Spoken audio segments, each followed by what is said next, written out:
इस वीडियो में बात करेंगे जिनका भी सिलेक्शन CGL 2023 की किसी भी पोस्ट पर हुआ है या किसी अदर दूसरे CGL के एग्ज़ाम से अगर आप सेलेक्टेड हो, क्योंकि अभी CGL 2022 की भी कुछ डिपार्टमेंट की ज्वाइनिंग हो रहा है, तो आपको किन बातों का ध्यान रखना है, डिपार्टमेंट ज्वाइन करने के बाद कौन कौन से और फॉर्म है जिसको आपको अप्लाई करना है और अभी से कौन कौन से डॉक्यूमेंट आपको बनाकर रखना है, ये सब कुछ हम इसमें कवर कर रहे हैं।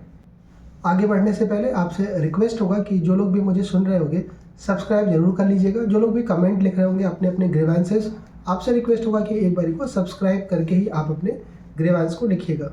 सबसे पहली चीज़ जो आपको ध्यान रखनी है, क्योंकि अगर 22 की बात करें CGL 22 की बहुत सारे डिपार्टमेंट की ज्वाइनिंग अभी आई हुई है, और अगर हम 23 के टर्म्स में बात करें तो दोनों के लिए जो सबसे ज़रूरी चीज़ है वो ये है कि आपको अगर ज्वाइन करना है डिपार्टमेंट तो पूरी कोशिश करिए कि 31 दिसंबर से पहले और उधर 30 जून के पहले आपको ज्वाइन कर लेना है। अगर डिपार्टमेंट आपका ज्वाइनिंग लेटर आपको इशू कर देता है, ये 2 डेट आपको इसलिए ध्यान रखना है बिकॉज अगर आप इस डेट को क्रॉस करते हैं 1 दिन 2 दिन भी, तो आपका 6 महीने का इंक्रीमेंट का लॉस होता है, जो आपको अभी इनिशियली समझ में नहीं आएगा, लेकिन लॉन्ग रन में आप प्रमोशन में या फिर जब 3-4 साल की सर्विस हो जाएगी तो ये डिफरेंस बड़ा दिखाई देता है। पहले हम समझते हैं कि ये 2 डेट क्यों ज़रूरी है। जब आप डिपार्टमेंट में आएंगे, जब आप सर्विस ज्वाइन करेंगे तो हर साल आपका इंक्रीमेंट लगता है, लेकिन इंक्रीमेंट का जो रूल है आपका वो ये कहता है कि जब कोई नया कैंडिडेट ज्वाइन करता है तो उसके लिए जो पहला इंक्रीमेंट लगेगा वो 6 महीने की सर्विस पूरी करने के बाद लगता है, पहला इंक्रीमेंट। और उसके बाद जो इंक्रीमेंट लगेंगे पहले के बाद वो हर 1 साल के बाद लगता है। ये कोई ज़रूरी नहीं कि सिर्फ भर्ती होते वक्त, यानी नए जो लोग कैंडिडेट होते हैं उन्हीं के लिए 6 महीने का है। जब कभी भी आपकी सर्विस में प्रमोशन होता है तब आपका जो पहला इंक्रीमेंट लगेगा वो आपका 6 महीने के बाद ही लगता है। और जो इंक्रीमेंट लगता है, इंक्रीमेंट अगर हम 7th पे कमीशन की बात करें, अभी 7th पे कमीशन में आप चल रहे हो, तो इसमें आपकी जो इंक्रीमेंट का डेट होता है वो या तो 1 जनवरी को होता है या 1 जुलाई को होता है। तो अगर सपोज करिए कोई कैंडिडेट 25 दिसंबर को ज्वाइन करता है तो उसकी 6 महीने की सर्विस जो है वो 25 जून को पूरी हो जाएगी, तो 1 जुलाई को उसका इंक्रीमेंट लग जाएगा।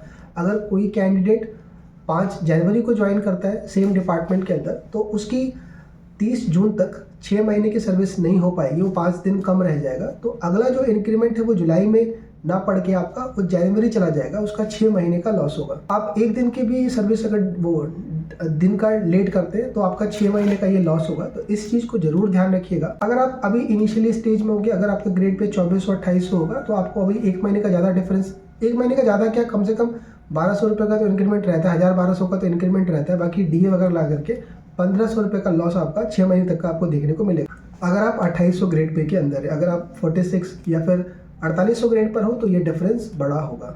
तो पहली चीज़ इसको ध्यान में रखना बहुत ज़रूरी है। दूसरी चीज़, जब आप ज्वाइन करेंगे डिपार्टमेंट, जो लोग भी ज्वाइन करेंगे 22 या 23 के थ्रू, तो अगर आपका कोई रिजल्ट पीछे का पेंडिंग है या कोई और फॉर्म भर रखा है, जैसे UPSC का फॉर्म भर रखा है, इंटरव्यू अभी आने वाला है, कई सारे लोग होंगे जो UPSC का मेंस का भी जो रिजल्ट आया वो क्लियर किए होंगे, तो आप डिपार्टमेंट को इंटीमेट कर दीजिएगा, ये बता दीजिएगा कि आपका इस एग्ज़ाम का रिजल्ट रुका हुआ है या ये फॉर्म आपने भर रखा है। अगर आप ये इंटीमेट नहीं करते हो तो NOC में दिक्कत आती है, या सिंपल कहें तो डिपार्टमेंट छोड़ने में डिपार्टमेंट आपको इशू कर सकता है, इसीलिए इंटीमेट जरूर कर दीजिएगा। इसके लिए वहाँ पर एक फॉर्म होता है एडमिन सेक्शन में, जहाँ पर भी आपकी ज्वाइनिंग होगी वो आपको देंगे, आप उसको पूरा फिल करके उनको बता दीजिएगा। अगला जो इंपॉर्टेंट डॉक्यूमेंट है जो आपको फिल करना है, अगला फॉर्म जो इंपॉर्टेंट होता है वो होता है मेडिकल का फॉर्म, उसको हम CGHS का फॉर्म कहते हैं। आप सभी लोग जो लोग भी CGL के थ्रू या फिर CHSL SSC की कोई भी पोस्ट ज्वाइन करेंगे, आपका एक मेडिकल पॉलिसी होता है, central government health scheme, CGHS के नाम से हम उसको जानते हैं। उसका पैसा कटता है आपकी सैलरी से, ग्रेड पे वाइज उसका डिडक्शन आपका अलग अलग रेट के हिसाब से। अगर आप 2800 ग्रेड पे में हो तो 250 रुपये आपका हर महीने सैलरी से कटता है। तो उसके लिए एक फॉर्म भरा जाता है मेडिकल का। मेडिकल में देखो बेसिकली आपका तो रहेगा, अगर आप अनमैरिड है सिर्फ आपका रहेगा, और आपके पेरेंट्स में, पेरेंट्स का क्राइटेरिया ये है, अगर वो सेंट्रल गवर्नमेंट जॉब में है, अगर मान लो आपके फादर सरकारी नौकरी में, तो आपके फादर और मदर को नहीं मिलेगा, क्योंकि वो ऑलरेडी एक दूसरी पॉलिसी यानी गवर्नमेंट की बेनिफिट को ले रहे हैं, वहाँ पर जरूर कोई पॉलिसी होगा। अगर वो प्राइवेट नौकरी में है या कोई सेंट्रल गवर्नमेंट या स्टेट गवर्नमेंट की जॉब में नहीं है वो, तो आप उनको एज अ डिपेंडेंट दिखा सकते हैं।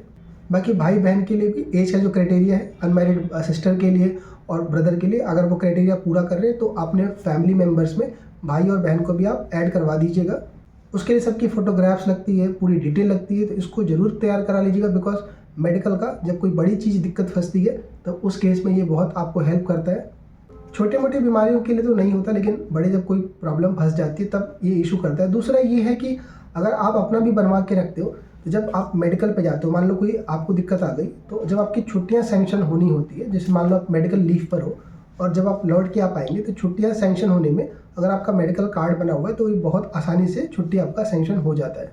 अगली जो चीज़ है आपका वो है टेक्निकल रेजिग्नेशन। जो लोग एनओसी लेके आ रहे हो दूसरे डिपार्टमेंट से, आपको मैं बता दूं कि अगर आप एनओसी लेके आ रहे हैं और अगर आपने पुराने डिपार्टमेंट में प्रोबेशन पूरा किया हुआ है, यानी 2 साल की सर्विस पूरी की हुई है, तो जब वहाँ से आप नए डिपार्टमेंट को ज्वाइन करेंगे तो वहाँ पर आपको 10 दिन का ज्वाइनिंग टाइम दिया जाता है कि आप अपनी फैमिली जहाँ भी रखी हो वहाँ से लेके आओ, या फिर आपके पेरेंट्स ही है वहाँ से सामान लेके आने का। तो ये 10 दिन की सर्विस का जो छुट्टी है आपको, मतलब 10 दिन का जो ज्वाइनिंग टाइम मिलता है, ये आपको नया डिपार्टमेंट देता है। उसके लिए आप बात कर लीजिएगा, बहुत सारे लोगों को ये इन्फॉर्मेशन नहीं रहती है, तो ये अपना वो लॉस करते हैं। ये ध्यान रखिएगा कि आपको इसके लिए प्रोबेशन पूरा होना ज़रूरी है, और जब आप नया डिपार्टमेंट ज्वाइन करिएगा तो उनसे इस चीज़ के लिए पहले से पूछ लीजिएगा। अगला जो फॉर्म भर दीजिएगा वो है अपने डिपार्टमेंट का आईडी कार्ड को लेकर के। आईडी कार्ड अभी आपको लगेगा कि यार कौन हमें जानता है, क्या ज़रूरत है। जब आप पोस्टिंग होगी किसी भी शहर के अंदर, ज़्यादातर वो पोस्ट होगी, ऐसा शहर होगा जहाँ पर आपका वो होम डिस्ट्रिक्ट नहीं होगा, आप भले कैपिटल में ही होंगे। कई सारे आपके छोटे मोटे काम है, जैसे कि आप कहीं पर रेंट पर रूम ले रहे हैं, या फिर मान लीजिए गैस कनेक्शन के लिए कोई अलग से इंटरनेट का ही कनेक्शन ले रहे हैं, तो डिपार्टमेंट का जो कार्ड रहता है वो बहुत जगह पर काम आता है। तो आईडी कार्ड के लिए अप्लाई कर दीजिएगा। अगर आईडी कार्ड डिपार्टमेंट की तरफ से कोई स्टैंडर्ड फॉर्मेट ना हो तो एक सिंपल पेपर पे आप उनसे सील लेकर के, एक अटेस्टेशन लेकर के अपने पास रखिएगा। नई जगह पर वो बहुत काम आएगा आपके लिए। जब आप डिपार्टमेंट ज्वाइन करेंगे तो आपकी सैलरी के लिए, सैलरी जो होता है वो कैश नहीं मिलता, वो आपको अपने अकाउंट में आपके आता है। तो आपसे बैंक डिटेल के लिए बैंक का क्रॉस चेक या कैंसिल चेक मांगा जाएगा। हो सकता है कई लोग आप में से ऐसे हो जिनका खुद का अपना अकाउंट ना हो, पापा मम्मी का अकाउंट चल रहा हो, तो आपको अपना खुद का एक अकाउंट जरूर खुलवाना पड़ेगा, बिकॉज सैलरी जो आएगा वो आपके पर्सनल अकाउंट में आएगा। ट्राई करिएगा कि सरकारी बैंक ही रहे और उस बैंक का आपके पास चेक होना जरूरी है, क्योंकि आपको एक कैंसिल चेक लगाना पड़ता है उसमें, तभी जा करके आपका वो अकाउंट वेरीफाई होता है और आपके अकाउंट में सैलरी आती है। अगर आपने अभी तक ओपन नहीं कराया होगा अकाउंट, आप एक बार जरूर जा करके अकाउंट ओपन करा लीजिए, और ट्राई करिएगा कि वो अकाउंट जो हो आपका वो सैलरी अकाउंट हो। सैलरी अकाउंट जब आप रखते हो तो उसके बहुत सारे बेनिफिट आगे मिलेंगे, जैसे लोन लेने में या फिर कोई दूसरा फाइनेंशियल अगर आप कुछ वो चाहिए आपको, तो वो अकाउंट आपके लिए बहुत ज़्यादा हेल्पफुल रहता है। अगर आपके डिपार्टमेंट का गवर्नमेंट क्वार्टर अवेलेबल होता है, जैसे कि अगर आप इनकम टैक्स डिपार्टमेंट में है या फिर CGDM मिनिस्ट्री ऑफ डिफेंस के अंदर, तो इन डिपार्टमेंट्स के अपने खुद के क्वार्टर होते हैं। अगर आप बाहर लेने से बेटर आप प्रेफर करते हैं गवर्नमेंट क्वार्टर, पहले जा करके आप देख लीजिएगा कि क्वार्टर की कंडीशन क्या है, और कुछ फ़ायदे भी रहते हैं। मैंने कई सारे वीडियोस में बताया है कि गवर्नमेंट क्वार्टर के अपने कुछ फ़ायदे भी हैं, कुछ आपके ड्रॉबैक्स भी रहते हैं। ओवरऑल जो है आप खुद अपने आप को कंपेयर कर लीजिएगा कि अगर आपकी फैमिली है, मैरिड है, जगह कम लग रहा है आपको, तो आप बाहर देख सकते हैं। अगर आप सिंगल है, आपको डिस्टेंस बचाना, टाइम बचाना है ट्रैवल का, घर के पास है, मतलब ऑफिस के पास है, तो अपने सुविधा के हिसाब से आप ले सकते हैं। लेकिन उसके लिए ज़रूरी ये है कि आप इनिशियली स्टार्टिंग में जा करके आप अगर ठीक लगता है तो आप क्वार्टर के लिए अप्लाई कर दीजिएगा, बिकॉज कई सारे लोग जब ज्वाइन करेंगे हो सकता है कि वेटिंग लिस्ट बढ़ जाए तो क्वार्टर खाली ना मिले आपको। इसलिए इनिशियली जल्दी से अप्लाई करोगे आप तो आपको मिल जाएगा और आप जल्दी से वहाँ पर सेटल हो सकते हो। अगला जो इम्पोर्टेंट है वो है आपका NPS पैन अकाउंट। आपका जो पॉलिसी है वो पहले क्या था, ओल्ड पेंशन स्कीम था 2006 से पहले। अभी आप जो गवर्न होंगे वो न्यू पेंशन स्कीम NPS से गवर्न होंगे। आपकी सैलरी का कुछ हिस्सा आपके NPS अकाउंट में डाला जाता है, और कुछ कंट्रीब्यूशन 14% कंट्रीब्यूशन गवर्नमेंट देती है, 10% आपके बेसिक का वो उसमें ऐड करा जाता है, और ये पैसा NPS का जो रहता है यही आपके रिटायरमेंट के टाइम पर आपको दिया जाता है। पूरा पैसा नहीं मिलता है। NPS की जो पॉलिसी है वो मैं किसी अलग वीडियो में कर दूंगा कि जब आपका पूरा पैसा जमा हो जाता है उसका 60% ही आपको सरकार देती है, बाकी पे आपका जो भी पॉलिसी गवर्नमेंट ने जिसमें भी इन्वेस्ट किया होगा उस पर इंटरेस्ट आपको मिलेगा, वो अलग चीज़ है। लेकिन मेन जो चीज़ है वो है आपका NPS अकाउंट क्रिएट करने का। बहुत सारे लोग क्या करते हैं कि NPS का अकाउंट नहीं बनवाते हैं और सोचते हैं कि चलो 6 महीने 7 महीने सैलरी हमें पूरी मिल रही है। ये गलती मत करिएगा, बिकॉज क्या है कि NPS का रूल ये है कि अगर कोई नया गवर्नमेंट एम्प्लॉय या कोई नया कैंडिडेट भर्ती हो रहा है तो उसको मैक्सिमम 3 महीने से ज़्यादा का रिलैक्सेशन नहीं दिया जाता। 3 महीने तक आप रिलैक्स करा सकते हैं, लेकिन जैसे आप अपना NPS अकाउंट क्रिएट करेंगे तो आपकी जो पीछे की जो 3 महीने आपने लिया उसमें से पैसे काटे जाते हैं, वो एडजस्ट किया जाता है। तो मान लीजिए आपने 6 महीने बाद NPS क्रिएट करवाया अपना, एक बड़ा अमाउंट आपके अकाउंट से कट जाएगा। पूरा इकट्ठे नहीं काट लेते, नहीं कि 10,000 काट लेंगे तो आपको लॉस होगा। तो स्टार्टिंग में ही आप बनवा लेंगे तो ये लॉस आपको इकट्ठे नहीं पड़ेगा और ये मैंडेटरी है। पैन अकाउंट आपका ज़रूरी है।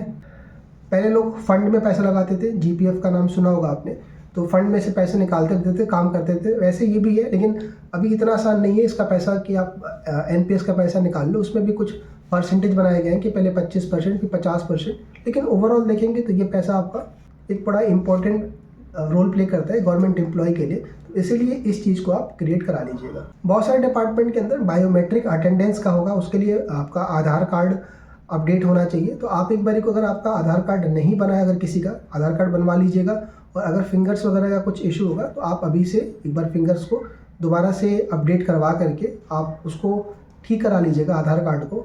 कई बार क्या होता है कि आपकी जो मशीन है बायोमेट्रिक वाला, क्योंकि एनआईसी इसको हैंडल करती है, तो उनकी मशीन उनको रीड नहीं कर पाती फिंगर्स को। तो हो सकता है कि डिपार्टमेंट बार बार आपको कहे कि आप इसको ठीक कराइए, या फिर आपको प्रॉब्लम आ सकती है। तो अब अभी से जा करके अपना आधार कार्ड में अगर कोई ऐसा इशू है तो आप उसको करेक्ट करा लीजिएगा। अभी समय है, कोई ऐसी दिक्कत नहीं आएगी। बाकी कोई और डिटेल जैसे कि मेडिकल में, एनपीएस में या इंक्रीमेंट में, इस तरह की कोई भी दिक्कत है आप एक बार कमेंट सेक्शन में डालिएगा। मैं ट्राई करूँगा, पूरी कोशिश करूँगा कि उसको अच्छे तरीके से आपके सारे डाउट्स को क्लियर कर दूँ। बाकी सब्सक्राइब करके रखिएगा, जितनी भी बारीक चीज़ें हैं डिपार्टमेंट के अंदर या क्या क्या चीज़ों का ध्यान रखना होता है वो मैं सब कवर कर दूँगा, ताकि जो 23 के लोग ज्वाइन कर रहे हैं या फिर 22 से जो लोग ज्वाइन करेंगे उनको काफ़ी कुछ हेल्प मिल पाए।